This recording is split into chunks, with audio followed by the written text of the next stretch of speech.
Hey there, this is Pod and Deliver. You know, tonight we're going to go ahead and talk about school police.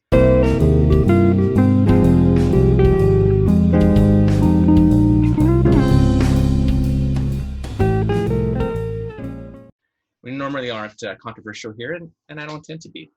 I do want to share a couple of things that have been on my heart regarding school police.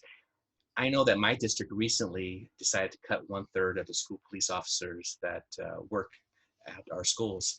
And I know throughout the country, there's been some cuts, not some, but even some whole police forces have been taken out of the schools.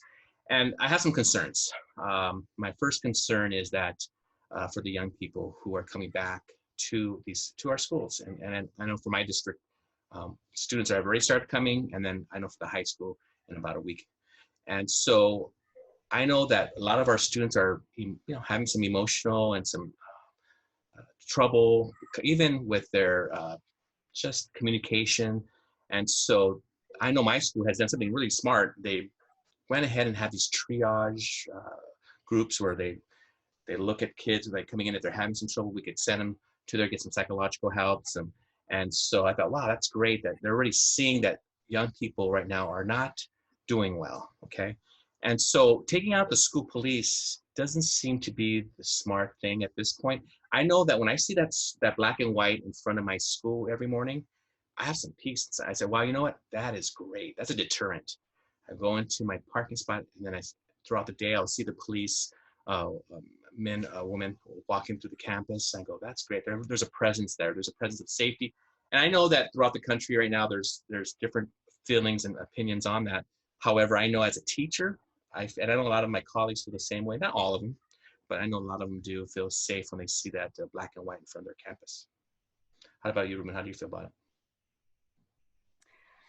You know, I've never been, I didn't know you were going to ask or couch it this way. Like, how do I feel about the police presence on my campus? Okay. I guess if I were to be honest, I suppose I have a positive feeling. I do. They're very thorough. They're very assertive. I suppose I feel good about it. I wonder though, as you mentioned that LAUSD is scaling back the police. Yeah.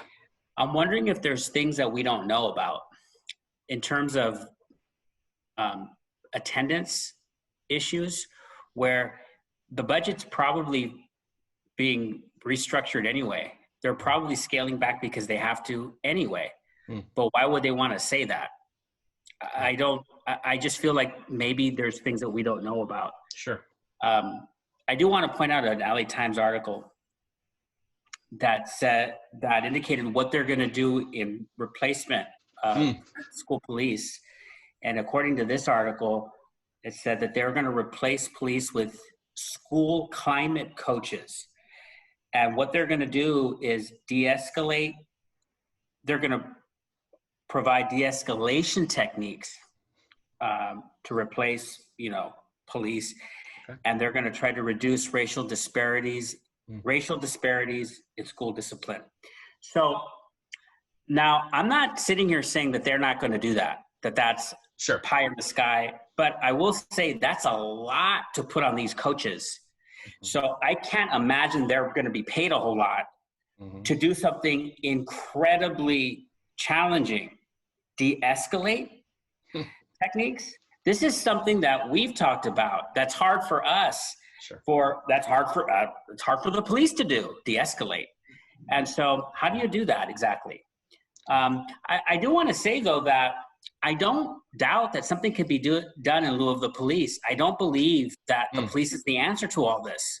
I want to remind you, I'm not throwing shade on the police, but I'm saying that is there something that's going to be there post-COVID that's going to be a solution as well as the police? Because you have to admit there's been some problems with the police in some of these high impact areas in LA, Detroit. I mean, what do you say about that? Well, I think the problems haven't really been in the schools. Now, have there been some problems with police in schools? Yes.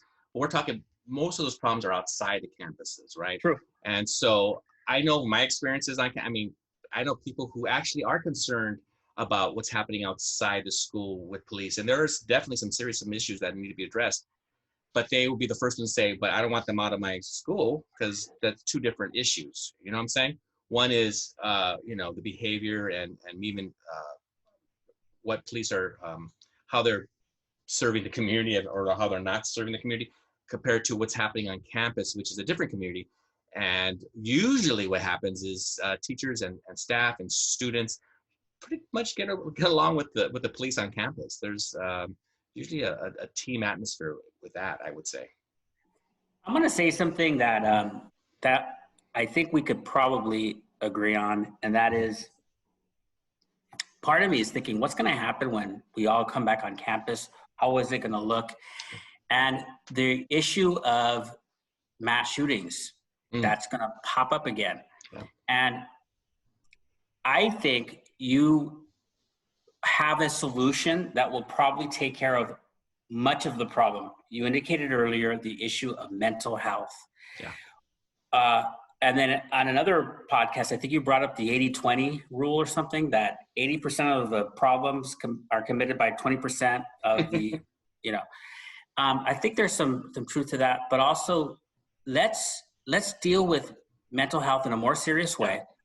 And I'm one of these people that doesn't believe in new laws, okay? We don't need new laws. We just need to look at the existing laws and try to figure them out. But I will stand by one new law, and that is, do not broadcast any more shootings. Do not splash them in the media anymore. Yeah. Do not give reason for crazy people to commit a new act of violence. Outlaw it. And I will be behind that. And I'm with you. Yeah, I feel the same way. For sure with the broadcasting piece, but also, like I said originally, that I'm so happy that my school district is dealing with these kids coming back and looking at and having psychologists available and counselors available to them, and making sure they have teams being available to kids who need to talk to because we're not really sure what we're getting back, you guys. This is going to be a different era, right, in education. All these students now, we're not going to have them all come back, but we're going to have a percentage. I know for me, it's like a third. I'm not sure if it's a third, maybe 15% coming back. And I know some situations it's a lot higher than that. But yeah, so it's just a new time. It's a new era in education, and we'll see what's going to happen. But yeah, to go back to what I shared originally, I'm concerned. But maybe, like you shared, there'll be some other solutions and things that we don't know about that will come out, and maybe we'll get a little bit more educated on it. But thank you for being here with us, Pod and Deliver, and have yourself a good night. Bye-bye. Bye-bye.